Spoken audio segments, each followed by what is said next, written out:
तुमचं अकाउंट आहे का चेक करायचं. माझं ऑलरेडी इथं लॉग इन आहे. त्यासाठी तुम्हाला इथं जायचं. आता इथं जायचं, इथं PPT सर्व प्रकारचे सगळे दिसतात. इथं दिसला, इथं फॉर्म आला, बरोबर आहे. ह्या फॉर्मवरती क्लिक करायचं. तुमचं आधी लॉग इन असलं पाहिजे, बरोबर आहे. लॉग इन असल्याशिवाय तुमचा फॉर्म ओपन होत नाही. आता इथं वेगवेगळ्या प्रकारचे फॉर्म दिले. फॉर्म कोणते दिल्यात? ब्लँक फॉर्म दिल्यात, कॉन्टॅक्ट इन्फॉर्मेशन दिल्या, टी-शर्ट साइन अप दिल्या, RSVP दिल्या, पार्टी इन्व्हाइट त्याचा फॉर्म दिला, इव्हेंट रजिस्टरचा दिलेला आहे. त्यानंतर आता हे मी फॉर्म क्रिएट केला, तो एक फॉर्म आहे, आणि कॉन्टॅक्ट इन्फॉर्मेशन, हे 2 फॉर्म मी भरलेले आहेत.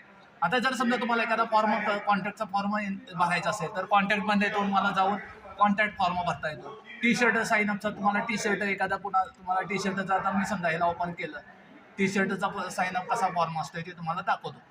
आता टी-शर्ट जर तुम्हाला एखाद्या टी-शर्टची डिझाईन, टी-शर्टचं जर समजा तुम्हाला कुठलं पाहिजे टी-शर्ट, त्याचं नाव, त्याच्या त्या टी-शर्टची साईज, टी-शर्टचा प्रिव्ह्यू, हे सगळं म्हणजे ते फॉर्म त्या पद्धतीनं भरायचं असतो. त्याचा रिस्पॉन्सेस काय, हे रिस्पॉन्स, आता इथं लिंक, एक्सेल शीट इथं ऑप्शन आहे, असं वेगवेगळ्या प्रकारचे इथं दिलेले आहे. त्यानंतर कॉन्टॅक्ट इन्फॉर्मेशन, कॉन्टॅक्ट म्हणजे काय, तुमचं एक प्रकारे तुम्ही आता कॉन्टॅक्ट फॉर्म तुम्हाला उघडता येतो. कॉन्टॅक्टमध्ये आता समजा तुमचं इथं नाव, त्यानंतर त्या फॉर्मचं डिस्क्रिप्शन इथं टाकता येतं. आता समजा ITI कोपा ट्रेड इन्फॉर्मेशन, आता ITI कोपा ट्रेड इन्फॉर्मेशन याला नाव दिलं. नाव दिल्यानंतर आता पण काय करणार, विद्यार्थ्याचं इथं नाव देणार, आणि इथं तुमचा ईमेल ID किंवा इथं त्यांचा ॲड्रेस आणि त्याचा कॉन्टॅक्ट नंबर, आणि कमेंट येस ऑर नो, आणि इथं रिस्पॉन्स शीट दिलेलं आहे. रिस्पॉन्स शीटला अटॅच करायचं लिंक टू शीट, म्हणजे त्या जर समजा एखादा पर्सनली जर समजा तुमचे विद्यार्थ्यांचे कॉन्टॅक्ट असतील, फ्रेंड्स फॉर एव्हर असतील, हे सगळ्यांचं म्हणजे ह्याच्यातून कॉन्टॅक्ट इन्फॉर्मेशनद्वारे करता येतात.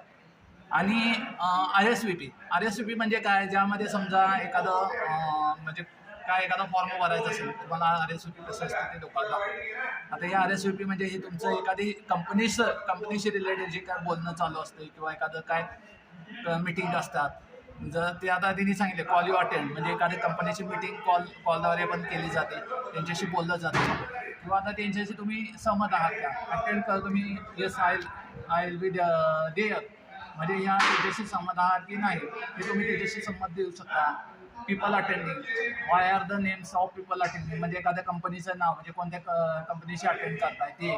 आता तुम्हाला how did you hear about this event, म्हणजे तुम्ही वेबसाईटची अटेंड करताय का, फ्रेंड्सची कमेंट करताय का, न्यूजलेटरची ॲडव्हर्टाइजमेंट, हे सगळं कशाशी तुम्हाला रिलेटेड आहे त्यामध्ये तुम्हाला क्लिक करून त्याचं इथं डिस्क्रिप्शन, कमेंट, हे सगळं तुम्हाला देता येईल. त्याची रिस्पॉन्सिबिलिटी इथं आहे. आणि जर सेटिंगमध्ये जर तुम्हाला एखादा क्वेश्चन ॲड करायचं असेल, प्रेझेंटेशन ॲड करायचं असेल, त्यानंतर डिफॉल्ट हे क्वेश्चन सगळे आहेत, त्यामध्ये तुम्हाला वेगळ्या प्रकारचं त्यामध्ये येस ऑर नो, इथं काही तुम्हाला करायचं नाही. क्वेश्चनमध्ये तुम्हाला एखादा क्रिएट करायचं असेल तर इथनं करता येईल. आता तुम्हाला दुसरं, आता इव्हेंट रजिस्ट्रेशन, आता इथं पार्टी इव्हेंट म्हणजे काही तुम्हाला दाखवतो. पार्टी इव्हेंट म्हणजे काय असतं ते, पार्टी इव्हेंट हे तुम्हाला सांगितलं. पार्टी इव्हेंट म्हणजे समजा एखाद्याचा बड्डे आहे, बड्डे म्हणजे काय, आता एखाद्याचं काहीतरी कार्यक्रम आहे किंवा सेलिब्रेशन आहे, हे सगळं यातून. आता पार्टी इव्हेंट म्हणजे एखादं सेलिब्रेट म्हणजे बड्डे सेलिब्रेशन. त्यानंतर व्हॉट इज युअर नेम, म्हणजे तुमचं एखाद्याचं नाव, त्याचं नाव टाकताय, yes I will be there, म्हणजे त्याचं तुम्ही त्याच्याशी सहमत आहात, yes. How many your attend, म्हणजे किती अटेंड, म्हणजे तुम्ही अटेंड करणार, त्याचं संख्या इथं टेक्स्ट, म्हणजे ते नाव, ते सगळं. आणि त्यानंतर bringing main salad, dessert, drinking, sides किंवा ऑर्डर, म्हणजे तुम्हाला काय जेवणाचा कार्यक्रम आयोजित करायचा, हे सगळं इथं ऑर्डरमध्ये तुम्ही सांगू शकता. व्हेज, नॉन व्हेज, जे काय असेल सगळं इथं तुम्ही टाईप करू शकता. इथं क्लिक करायचा ऑप्शन पण आहे. असं एक म्हणजे ऑर्डर कमेंट तुम्हाला इथं एक प्रकारचे कमेंट तुम्हाला देता येतात. त्यानंतर इथं दिलेलं आहे. आता do you have any allergies dietary restriction, म्हणजे ह्या तुम्ही रिस्ट्रिक्शन म्हणजे तुम्हाला काय वाटते बाबा, ह्या तुम्हाला दारू पिणे बंदी आहे, तंबाखू खाणे, सिगरेट ओढणे, हे सगळं बंदी, हे तर तुम्ही इथं सांगू शकता. हे सगळं तुम्हाला जे वाटेल, म्हणजे तुमच्या मनाला कुठली ज्या काही गोष्टी वाटतात ते तुम्ही इथं सांगू शकता. तुमचा ईमेल ID इथं तुम्हाला देता येतोय. हे तुम्हाला हे पार्टी इव्हेंटचं इथं फॉर्म भरायसाठी दिलेला आहे. आणि हा अटॅच करायचा, लिंक कुणाला शेअर करायचं असेल तर तुम्ही तिची लिंक हे डॉक्स इथं दिलेलं आहे. हे डॉक्सचा इथं गुगल फॉर्म अटॅच करायचा, डिस्प्ले इथं बड्डे सेलिब्रेशन असेल तर लिंक टाकून त्यांना शेअर करता येते. अशा पद्धतीचे. आणि त्यानंतर तुम्हाला इव्हेंट रजिस्ट्रेशन, इव्हेंट म्हणजे काय, तुम्हाला एखादा प्रोग्राम अटॅच करायचा. प्रोग्राम म्हणजे काय, तुम्हाला इव्हेंट जर समजा प्रोग्राम, आता समजा तुम्ही इव्हेंट कुठल्या हॉटेलला जाऊन तुम्ही इव्हेंट साजरा करणार आहे, किंवा एखादं कल्चर अटेंड करणार आहे, एखादं डेस्टिनेशन म्हणजे एखादं पाहुण्यांना निमंत्रित करणार, हे सगळं ह्यामध्ये तुम्हाला किती दिवसासाठी अटेंड करायचं आहे हे सगळं इथं दिलेलं आहे. डे 1, डे 2, डे 3, त्यानंतर व्हेजिटेरियन, त्यानंतर वेगान, कोशर, ग्लुटेन फ्री, हे सगळं यामध्ये रिस्ट्रिक्शन काय तुम्हाला दिलेले, म्हणजे हे रिस्ट्रिक्शन तुम्ही तिथं इथं टाकू शकता. I understand that will dollar upon arrival, म्हणजे ह्यामध्ये तुम्हाला रिस्ट्रिक्शन तुम्हाला म्हणजे तुम्ही सांगू शकता अपॉन अरायवल डॉलरमध्ये, म्हणजे ह्या तुम्हाला इथं अटॅच करून तुम्ही त्याचा फोटो जोडू शकता. म्हणजे तुम्हाला सांगता येते बाबा हे आम्हाला इथं नॉट अलाउड आहे, आणि मग त्यानंतर तुम्हाला इथं पब्लिश करता येते.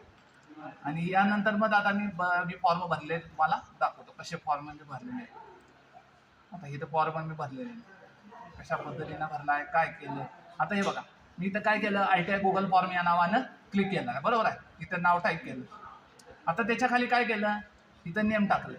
नेममध्ये आता विद्यार्थ्याचं इथं नाव, त्यानंतर त्याची डेट ऑफ बर्थ, त्यानंतर रजिस्ट्रेशन नंबर, त्याचा आधार कार्ड नंबर, त्याचा जीमेल ID, त्याचा ॲड्रेस, त्याचा bank account number, IFSC code आणि Aadhaar bank seat yes or no, हे मी तर टाईप केल्यानंतर आलं. आणि ह्याचा मल्टिपल चॉईस इथं काय केला, मल्टिपल चॉईस म्हणजे आता यस ऑर नो म्हणजे चेकबॉक्स देण्याऐवजी डायरेक्ट गोल सर्कलमध्ये दिलेला. ऑप्शन 1, ऑप्शन 2, आणि हे तर ॲड ऑदर म्हणजे यस ऑर नो काय जे असेल ते, म्हणजे तुमच्याकडे आधार कार्ड नाही असं तसं, यामध्ये तुम्ही मल्टिपल चॉईसद्वारे देता येतं. आणि चेकबॉक्स असेल तर चेकबॉक्समध्ये आहे, ड्रॉपडाऊन पण आहे, ऑप्शन 1, ऑप्शन 2, त्यानंतर चेकबॉक्स पण चौकोनी बॉक्स पण तुम्हाला येतो, मल्टिपल बॉक्स पण तुम्हाला येतो, असे बरेचसे तुम्हाला इथं ऑप्शन दिलेले आहेत. आता तुम्हाला काय करतो, एखादा जर समजा तुम्हाला एखादा फॉर्म बनवायचा असेल, ते कसा फॉर्म बनवायचा असतं हे तुम्हाला दाखवतो. इथं ब्लँक फॉर्म आहे, बरोबर आहे. ब्लँक फॉर्मवरती क्लिक करायचं. आता समजा तुम्हाला आता विद्यार्थ्यांची इन्फॉर्मेशन, स्टुडंट इन्फॉर्मेशन करायची, आता इथं मी तुम्हाला बनवून दाखवतो.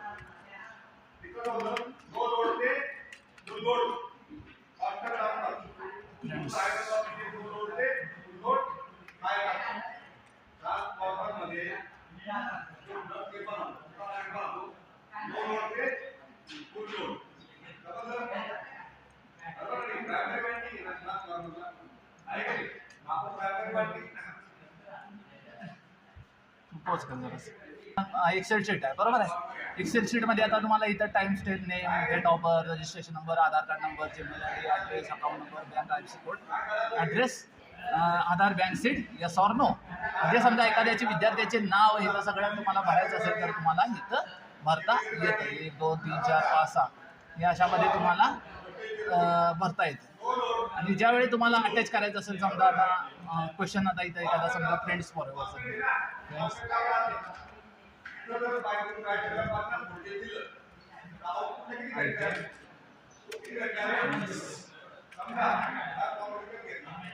किंवा हिरव्या फॉर्ममध्ये बघा.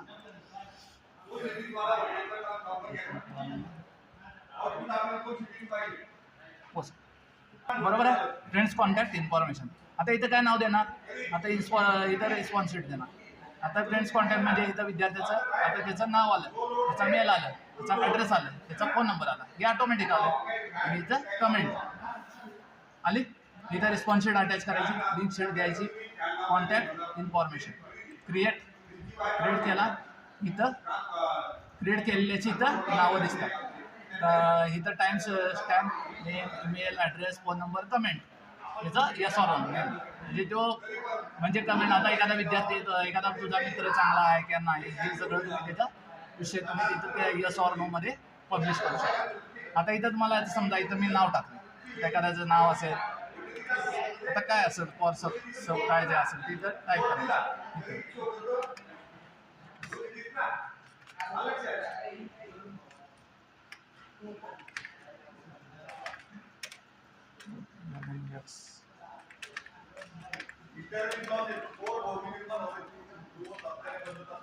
बरोबर आहे.